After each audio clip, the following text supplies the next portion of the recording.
आज हम एक ऐसे विषय के बारे में बात करेंगे जिस विषय में लोग बात करना ही नहीं चाहते, क्योंकि हम जब हिंदू धर्म की बात करते हैं तो हम हिंदू धर्म के अंदर भी जाति भेदभाव के ऊपर आ जाते हैं, और जो कि बहुत गलत है। क्योंकि अगर हम धर्म मान रहे हैं तो वही सत्य है ना। तो हमें किसी चीज़ के साथ भेदभाव करने का कोई अधिकार नहीं है, क्योंकि ये बात हमारे किसी भी ग्रंथ में कही ही नहीं गई है।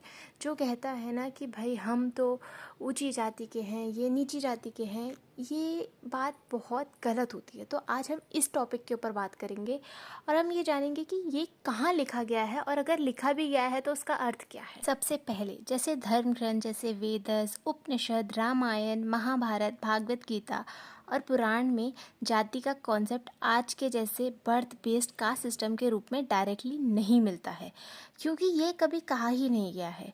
लेकिन वर्ण का कॉन्सेप्ट ज़रूर मिलता है, जो शुरू में गुना जिसे हम क्वालिटीज़, कर्मा जिसे हम कार्य पर आधारित कहते हैं। सबसे पहले आता है वेदा और उपनिषद, जिसमें हमारी ऋग्वेद जो पुरुष युक्ता वर्णा का जिक्र करता है। ब्राह्मण ज्ञान और शिक्षा, दूसरा क्षत्रिय शौर्य और रक्षा, तीसरा वैश्य व्यापार और कृषि, चौथा शूद्रा सेवा और सहायता। ये प्रारंभ में काम के भेद बताने के लिए था, ना कि कुछ उच्च नीच बताने के लिए। दूसरा भागवत गीता, श्री कृष्ण कहते हैं चौथा अध्याय 13वें श्लोक में, चतुर्व्यम माया श्रस्तम गुना कर्मा विभागस।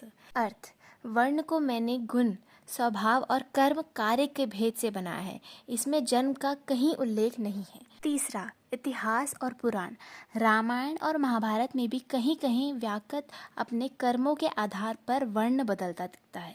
जैसे महर्षि वाल्मीकि पहले शिकारी थे, ऋषि विश्वामित्र पहले क्षत्रिय थे, बाद में ब्रह्म ऋषि बने। चौथा महाभारत शांति पर्व, श्लोक, न जाते ब्राह्मणो ब्राह्मण कर्मण्येव तो ब्राह्मण कर्मण्येव च शुद्ध त जाते शुद्ध उच्यते।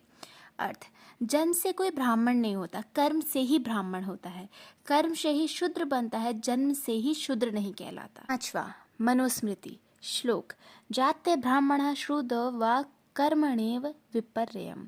अर्थात जन्म से ब्राह्मण या शूद्र होते हुए भी अपने कर्मों के कारण व्यक्ति का वर्ण बदल सकता है। पांचवा यजुर्वेद, यथा योग चरेतः कर्म यथा योग वदेत सदा। अर्थ, व्यक्ति अपने योग्य कर्म करे, यही उसका धर्म है।